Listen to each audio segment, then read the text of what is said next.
De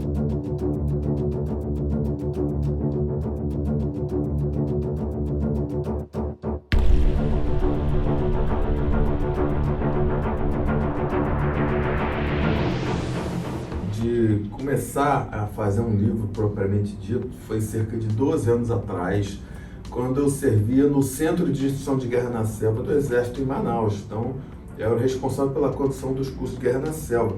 E lá em Manaus, morava na época, isso em 2009, o general Taumaturgo Sotero Vaz. O general Taumaturgo Sotero Vaz, ele é o pioneiro do primeiro curso de operações especiais, e ele morava em Manaus. Ele tinha sido também o comandante do Centro de Instrução de Guerra na Selva. E ele me contava muitas histórias que eu gostava muito de ouvir, particularmente história das operações especiais. Pelo fato de eu ser um operador de forças especiais, ter servido praticamente no final dos anos 80 e quase toda a década de 90 no batalhão de forças especiais, quando era aqui no Rio de Janeiro, no Camboatá, logicamente eu tinha um vínculo afetivo muito forte com a atividade, até porque o meu pai mesmo já tinha me estimulado o gosto de fazer registro da história e já tinha muitos materiais guardados em casa, porque o meu pai é um coronel paraquedista que serviu muito tempo na tropa paraquedista. Então, eu já me interessava por isso. Quando eu era tenente, capitão, eu guardava algumas coisas que eu via no batalhão de forças especiais, que eu percebia que aquilo ali ia acabar se perdendo, porque ninguém estava muito preocupado em guardar alguns documentos, a memória, né? Então, assim, em que pese que a gente vivia sempre atropelado pela rotina, tinha muita missão, né? Missão em favela, missão na Amazônia, né? Na faixa de fronteira, onde tem problema com a guerrilha das Farc e outras guerrilhas colombianas, eu ia guardando algumas coisas comigo. Então, intuitivamente, não necessariamente com a intenção de fazer um livro, tá? Quando eu estava em Manaus, então, conversando com o general Taumaturgo, é que eu falei, poxa, eu vou ter que escrever alguma coisa, um livro, e eu comecei a fazer entrevistas com ele e pegar um acervo que ele tinha de material. Isso daí eu fui guardando, fui juntando, e depois eu comecei a entrevistar outras pessoas, outros pioneiros, pesquisar outras fontes de consulta, mas até então eu não tinha organizado o material, estava com muita coisa guardada e, logicamente, as minhas memórias também, porque eu fui protagonista de bastante coisa, principalmente na década de 80. Até que uns 3 anos atrás, um amigo, o professor Rodney Lisboa, que tinha escrito um livro da história dos mergulhadores de combate da Marinha do Brasil, que são as operações especiais da Armada do Brasil, ele me convidou para escrever um livro sobre a história das operações especiais do Exército. E aí foi excelente, porque ele já vinha se organizando para fazer isso, e ele é um pesquisador com muita metodologia, uma pessoa muito séria, e que pese que seja um civil, um paisano, mas ele tem uma paixão pelas operações especiais, um vínculo afetivo muito forte. E a partir então daí o projeto decolou, porque a gente começou a organizar o acervo que eu tinha, as coisas que ele já tinha, e por ser um especialista, eu também consegui explicar muita coisa para ele e direcionar para que a pesquisa fosse feita de uma forma mais assertiva. Então, o livro ele teve esse diferencial, uma sinergia de um operador real com experiência, de ter passado muito tempo na atividade, de eu conhecer as pessoas, ter acesso a elas, ter feito várias entrevistas, e um pesquisador também que sabe buscar as fontes bibliográficas, que sabe fazer um registro assertivo e até mesmo que conduziu entrevistas dentro desse processo. Então, o livro está aqui de preto, é um livro que tem uma consistência bastante robusta no tocante à metodologia acadêmica de registro, para que fique como referência para as pessoas futuramente. O projeto do livro aqui de preto é o resultado de 2 propostas distintas, que se fundiram, alicerçadas em uma metodologia consistente, resultando em um texto sóbrio. Estruturada em 2 partes distintas, a obra foi idealizada com o propósito de identificar indícios de guerra irregular nos diferentes períodos da história do Brasil. Posteriormente, apresentamos as 4 gerações das operações especiais do Exército Brasileiro, que tem como marco referencial o ano de 1957, quando foi criado pela Força Terrestre o primeiro curso de operações especiais do Brasil.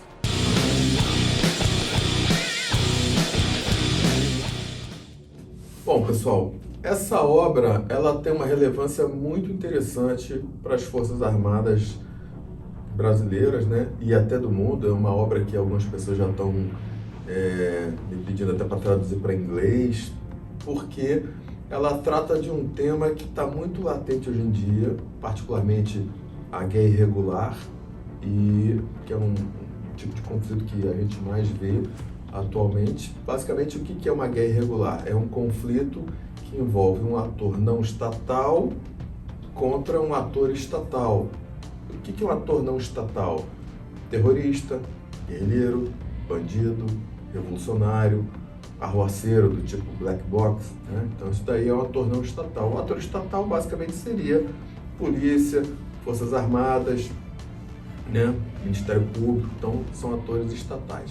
Então é um conflito que envolve essas duas vertentes, ou, por exemplo, também um outro conflito de guerra irregular que a gente vê muito, dois atores não estatais, por exemplo, guerra entre gangues, né? Disputa territorial, então isso também é uma guerra irregular. Então, o que a gente fez? A gente abordou ao longo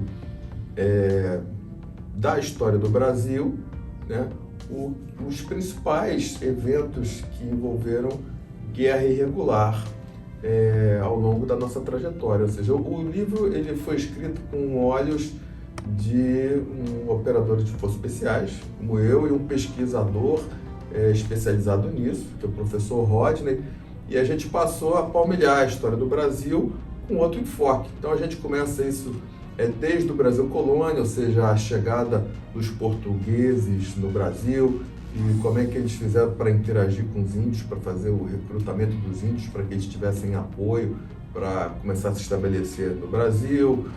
Outros eventos interessantes também, por exemplo, os quilombos palmarinos, que eram uma verdadeira guerrilha combatendo os portugueses e até mesmo os holandeses, para quem não sabe, né? Isso, alguns exemplos do Brasil colônia, né? A expulsão dos holandeses.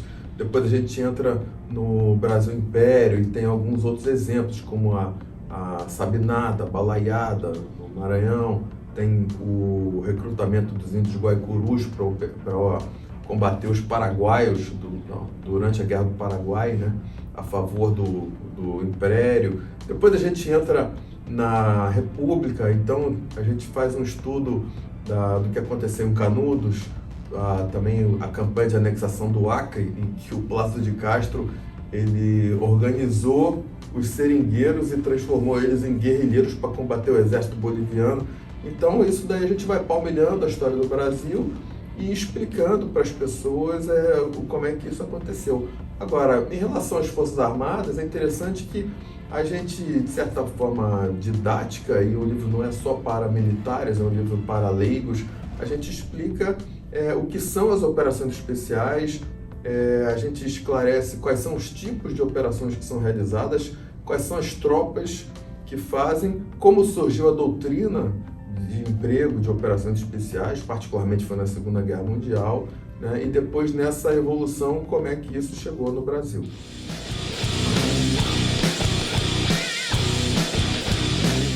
O termo Kid Preto, conforme eu já falei anteriormente, ele tem muito a ver com o general Thaumaturgo, tá?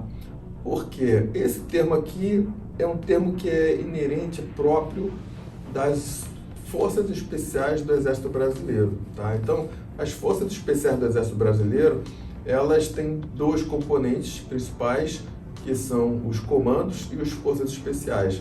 A nossa formação, ela começa com o curso básico paraquedista, tá? Então, todas as Forças Especiais precisam ser paraquedistas militares. Depois eles precisam fazer o curso de comandos, que é o curso que usa a faca na caveira, e depois, então, tem o curso de Forças Especiais no final. Então, é um curso que ele envolve outras capacidades para que você possa entrar no curso. E durante a guerrilha do Araguaia, os Forças Especiais, eles usavam o indicativo no rádio de Kid Preto. Então, era assim que o pessoal se comunicava. Então, as equipes operacionais que estavam no terreno, ela chamava de Kid Preto 1, Kid Preto 2, Kid Preto 3, e o comandante, que na época, no primeiro contingente, né, era o então Major Taumaturgo, ele era o Kid Preto. E aí era o Papai Kid Preto, na verdade. Então, quando o pessoal se falava no rádio, era Kid Preto, e isso aí passou a fazer parte da nossa identidade.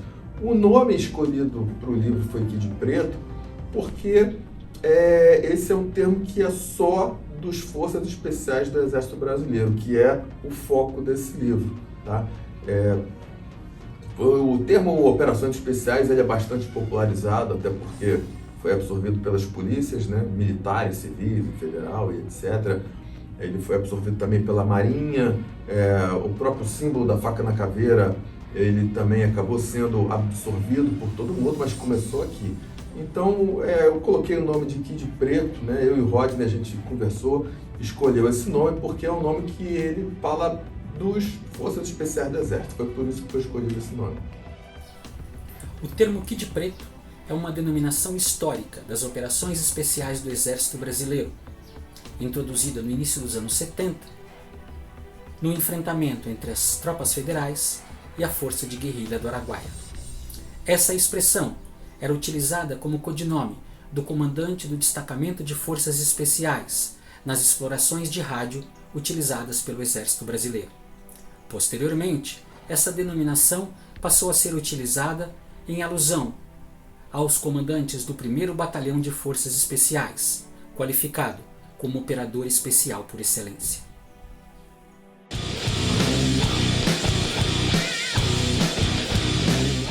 O símbolo da faca na caveira, que inclusive está estampado aqui na capa desse livro, né, Faca na Caveira dos Comandos, esse aqui, essa foi a primeira tropa, o primeiro curso no Brasil que usou a simbologia da faca na caveira, tá? Tem uma canção nossa que a gente diz que a faca é o sigilo, que é um instrumento que faz o que tem que fazer de forma silenciosa, e a caveira é a missão porque as missões de comandos elas acabam com um alto poder de impacto e de preferência do lado inimigo. Então, no Exército, nas Forças Armadas, ela tem essa simbologia e ela surgiu durante o curso de comandos de 1968.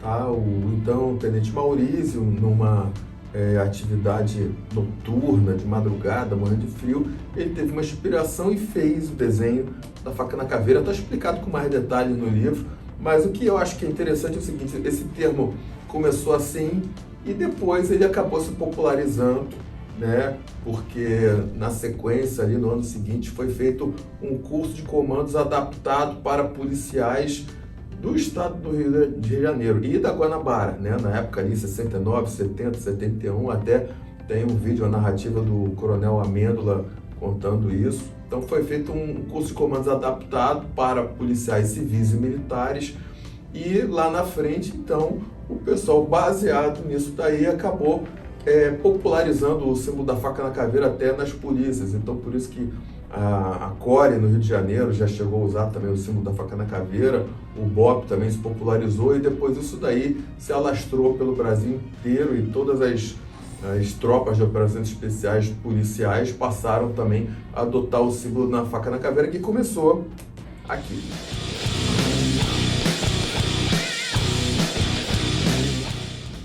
Uma coisa interessante também que está registrada nesse livro é sobre a origem do Gorro Preto, que foi popularizado também nas tropas de operações especiais do Brasil. Então, existia uma tradição na Brigada Paraquedista de gorros com cores diferentes para identificar as pessoas que estavam em algumas funções específicas, né, nas missões, nas operações. Então, o pessoal, por exemplo, o primeiro que surgiu foi o gorro amarelo, que é do pessoal Dompsa, que é encarregado de fazer dobragem, manutenção e suprimento pelo ar, dobragem e manutenção de paraquedas, né? Então é um pessoal que é especialista nessa área, eles usam gorro amarelo, né? Até hoje. Depois também veio ali o pessoal do gorro vermelho, os precursores paraquedistas, são responsáveis pelo lançamento e reorganização da tropa paraquedista depois do salto, e o pessoal das operações especiais passou a adotar o gorro preto ali no início dos anos 60, tendo em vista que as operações especiais ocorrem normalmente à noite. Teve uma inspiração interessante que está narrada no livro também, não vou ficar dando muito spoiler aqui para vocês, mas é interessante que o gorro preto ele acabou sendo adotado pelas operações especiais do Exército, e depois essa tradição se alastrou e se popularizou nos outros segmentos de operações especiais das Forças Armadas e das polícias também. Então começou tudo aqui.